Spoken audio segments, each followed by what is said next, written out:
Halo, Muhammad Faisal Habib Burhanuddin di sini dan ini video penjelasan hubungan tradisi komunikasi. Yang pertama, tradisi retorika. Di sini saya mengambil fenomena rapat OSIS yang masuk dalam teori retorika dikarenakan tiga faktor. Yang pertama adalah komunikator, komunikan, dan pesan. Komunikator adalah ketua OSIS, komunikannya adalah anggota OSIS, dan pesannya adalah pada yang disampaikan ketua OSIS.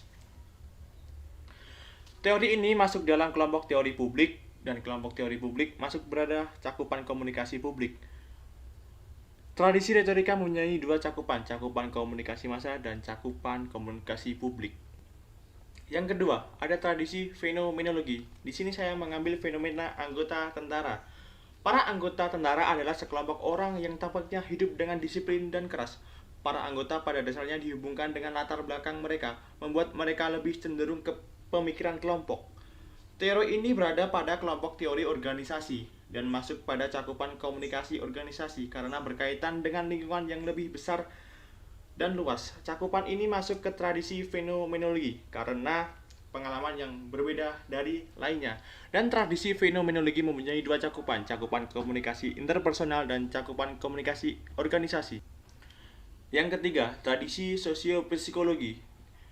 Di sini ada fenomena tawuran yang mana masuk ke teori disonansi kognitif karena adanya perasaan ketidaknyamanan akibat sikap, pemikiran, dan perilaku.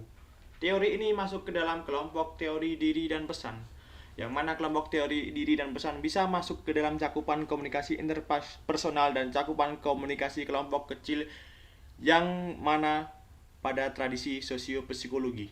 Yang keempat, tradisi sosiokultural. Pada tradisi ini, saya memberi fenomena respon nonverbal pada percakapan. Fenomena ini masuk pada teori negosiasi wajah. Contohnya, seseorang jika dipanggil temannya hanya menganggukkan kepala.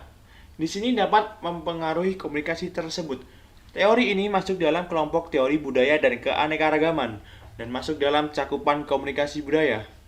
Serta tradisi sosiokultural memiliki tiga cakupan, yaitu cakupan komunikasi interpersonal, cakupan komunikasi organisasi, dan cakupan komunikasi budaya itu sendiri. Yang kelima, tradisi semiotika. Di sini saya mengambil fenomena lirik lagu yang masuk dalam teori ekologi media karena proses komunikasi berpengaruh terhadap persepsi, perasaan, dan emosi. Karena itu, lirik lagu bisa mengubah perasaan seseorang yang sedang sedih menjadi bahagia. Teori ini masuk dalam kelompok teori media dan kelompok teori media masuk dalam cakupan komunikasi massa.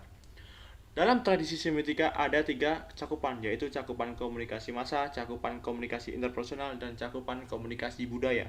Yang ketujuh, ada tradisi sibernetika. Di sini saya mengambil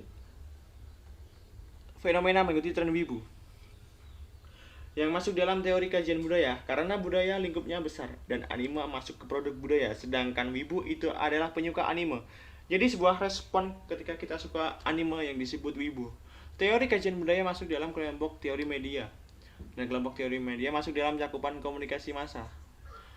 Di tradisi sibernetika ada tiga cakupan komunikasi budaya, cakupan komunikasi interpersonal, dan cakupan komunikasi massa itu sendiri. Yang terakhir, tradisi kritis. Di sini saya mengambil fenomena serangan fajar yang masuk dalam kelompok teori paradigma naratif. Yang mungkin beberapa orang beranggapan hal ini negatif, tapi juga dalam beberapa orang beranggapan positif karena sedikit membantu keluarga-keluarga miskin. Teori paradigma naratif masuk dalam kelompok teori publik. Kelompok teori publik masuk dalam cakupan komunikasi publik. Dan tradisi kritis ada tiga cakupan, yaitu cakupan komunikasi publik itu sendiri, cakupan komunikasi interpersonal, cakupan komunikasi massa. Terima kasih.